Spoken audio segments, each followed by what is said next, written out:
Hi, I'm Sarah Lacy. Welcome to TechCrunch TV. We are down on Sand Hill Road with the partners of the newly formed Bullpen Capital. So, guys, tell us about why we need another venture firm on Sand Hill Road. I noticed you're at the edge of Sand Hill Road.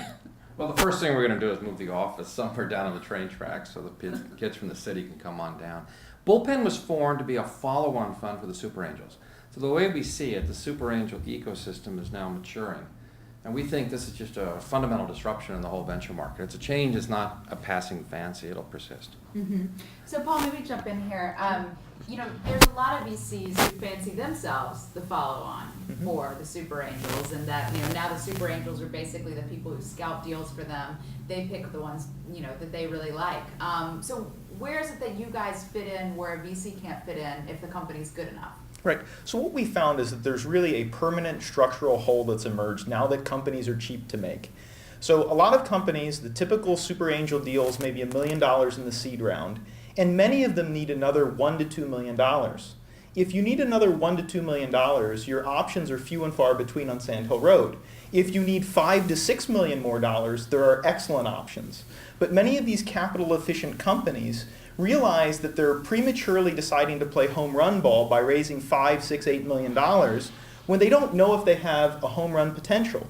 So what the bullpen is all about, and literally the reason we picked the name, is providing the backstop to the super angels so that we can get an incremental $1 to $2 million into deals without having to go jump into the $5, $6 million raise and an exit outcome that might have to be $100 million.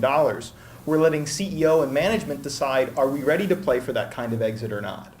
So when did you guys first get the idea for this? I mean, the Super Angel thing has been rolling for a little while now. When did you really see this hole? And if it is such a hole, why hasn't anyone else filled it yet? Well, let me tell you the story, and it's actually great that we're here at this office because it happened at this kitchen table to some extent. I've known Mike Maples since he started Floodgate. At the time it was called Maples Capital, and actually when he came to Silicon Valley, he was asking for some introductions to some CEOs, and he came to this office and he met with me and a guy named Ethan Stock, who's the CEO of Zvents. And we were able to introduce him to a lot of people, and Mike and I became good friends as a result. And about a year ago, we were talking a bit about the venture ecosystem as I was stepping down as CEO of Aggregate Knowledge, and he told me the story of Chegg. Chegg is a fantastic company that does textbook rentals, doing a great job, and they did a round in between in which they changed their business model. And Mike was telling me the story about how difficult it was to find a company that would invest in the turnaround or pivot type round. I know pivot is sometimes a bad word, but when he used that word, he meant the roll up your sleeves, do the hard work as you're going after plan B. And he said, wouldn't it be interesting if there was someone who was really more focused in doing $1 to $2 million seed extensions, pivot rounds, and then we heard the word rational B round, which John Callahan at True coined. So me and Duncan and Rich, who have invested together since 2002, started doing the roadshow. We went to True Ventures, we went to Javelin, we went to Felicis. We interviewed all of the super angels, and we realized that no matter how big or small they were, whether they were doing 3 deals a year like Fred Wilson at Union Square, or whether they were doing 35 deals a year like Josh Koppelman at First Round, a significant portion of their portfolios would be well served by having a downstream participant whose whole goal in life it was to support these companies as they start going into either a pivot or an expansion. And so it's with their blessing from the rest of the ecosystem that me, Duncan, and Rich decided to go into business. So when you say blessing, did they actually invest in you guys? Is there any sort of formal relationship, or is it just, clubby Silicon Valley informal? Yeah, and to some extent it has to be that way. It's just more a handshake. It's, we're in business. This is the kind of business we'd like to do. Please bring us deals that meet these criteria. There have been some funds that have gotten investments from other funds, and our history on that shows us that in general that turns into problems. Rich, you're shaking your head. Yeah, it's really important to keep the relationship at the relationship level, not at the money level. And we've been at this long enough to know that that's the case. But to me, the key in putting this together was the pretty deep conviction that the super angels were here for a reason, a deep economic reason, and that this whole restructuring of the venture industry was going to lead to their rising. And for us to put our own money into this, we had to really believe that in the end this whole super angel aspect of things was going to win, and we believe that, and we found a very comfortable place for us to play with them in this whole lean investing mode, and that's in the end why we decided to make this thing go. Mm-hmm. Is it a more exciting way to do investing? It's much easier in the sense. I spent a number of years at Vantage Point. Very nice, very smart, very big venture fund with a lot of money. It's much harder for them to play at this level. They simply are not positioned to write $1 million check. They have too much money under management. They can't do it. And that's true up and down this road. Most of these funds are too big to do I have that this. problem in my personal life. Yeah, you can't write $1 million check. So what's exciting about this is the deal flow is all going to the super angels. You can see this up and down this road here. I mean, I love Kleiner. It's a great fund. But they're putting money in Groupon at what, 5, 6 billion? Right. Twitter, 4 billion? Those are not your little A-round startups anymore. Right. And I saw Sequoia led around at Square. That was what, Isn't that $250 interesting? million? Sequoia, of all firms, the one that was always so on early stage and never would pay up, has done, now Square is their third deal like that. That's right. So again, we think this is a fundamental structural change in the venture market. And they're actually well positioned to do that. That's what they're very good at. But the entrepreneurs are moving to the super angels. Their first round fundings in these big funds are going down. They're not seeing the deal flow they used to see.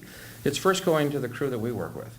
And so what's exciting is we're seeing tremendous deal flow.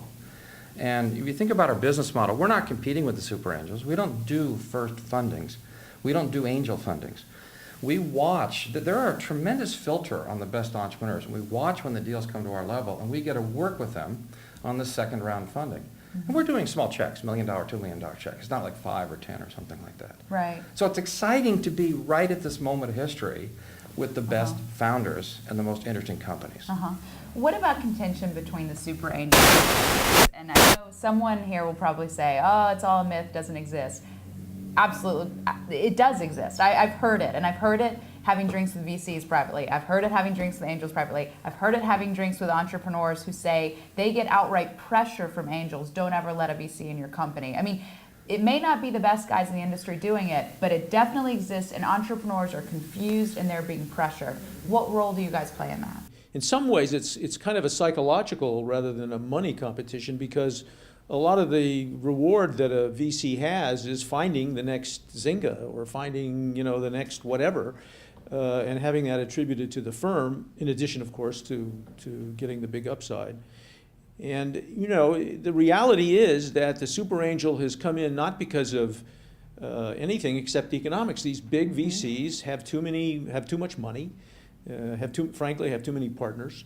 And they can't afford to write small checks because it doesn't move their needles. And so you need the super angel to fill that void. But at the same time, at some point, a company that's going to be successful is going to need maybe not quite as much money as it used to need in the old days, but it's still going to need substantial amounts of money to scale and to go on to its fame and fortune.